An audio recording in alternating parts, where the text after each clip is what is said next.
This got everybody by the surprise. Dr. Pradeep Dar and Salud Family Health have brought healthcare to medically underserved populations for 50 years. They had needs even before the COVID, and with the COVID, the need became even that important for us. So they set up 5 testing sites from Commerce City to Fort Collins. The more we test, the more we know. At 4 of the sites, 28% of patients have been positive for the virus. That obviously, there are certain communities where we have even higher positive percentage, like Fort Morgan. Our percentage is about 55 to 60% are coming as positive, which is astonishing. At the Fort Morgan site, every other test has been positive. The tests show where people couldn't afford to stay home. 2 of the largest staph outbreaks in the state are in Fort Morgan, facilities full of essential workers who kept taking the risk, going into work, until 158 of them got sick or died.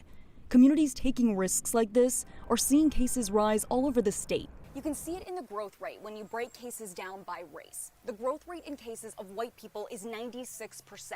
The growth rate in black cases is going up even higher, at a growth rate of 176%. By far, the community struggling the most to keep cases from spreading, Latino Hispanics, with a growth rate of 290%. We get all this stigma about people out there exposing themselves, going out and working. You hear the government talk about all these people, they need to stay home. Well, how in the world are they gonna stay home when they need to go out and work and provide for their family? Essie Dominguez feels there is a risk behind each door. She doesn't want to put anyone in danger. She only knows her family has needs. I was cleaning hospitals during the nighttime, getting paid $10 an hour cash, and literally exposing myself to the virus every single night. And every single night that I was out there exposing myself, I knew that I was also exposing my family. From Fort Morgan to Montbello, low-income, working poor communities are getting hit the hardest, caught in a cycle that is hurting them no matter what they choose. I said it's been kind of eye-opening to see, some of the people who, had jobs and have lost them because of COVID.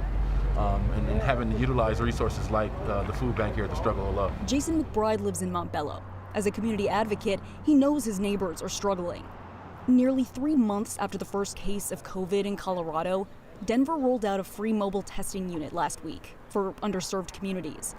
McBride says when testing comes with lost wages and follow-up health care, that's when it will help the underserved. I'm not going to be concerned about taking a test if I have to figure out what my family's going to eat for the day. Dr. Pradeep feels the same way for his patients at the healthcare center. In this times of, where people are losing their jobs and they don't have food on the table, it's very stressful situations, and stress increases the risk. So if the testing shows these are the communities that need the resources, where are the resources? Someone has to talk about what this pandemic is doing, and not just what this coronavirus has done to our communities, but also what the government is lacking to do to our communities, which is offer the help, which is come out and support us right now when we need them the most. More on that tomorrow in part 3. With photojournalist Austin Knox, I'm Lori Lizarraga, 9 News. And as Lori said, you can see part 3 tomorrow. She is really focusing on these underserved communities and how the pandemic has really shaped their lives. And it's really some scary stuff and important for all of us to learn. Tom? Yeah, and talking about those workers on the front lines, there are now 90 confirmed COVID-19 cases among workers at grocery stores across Colorado.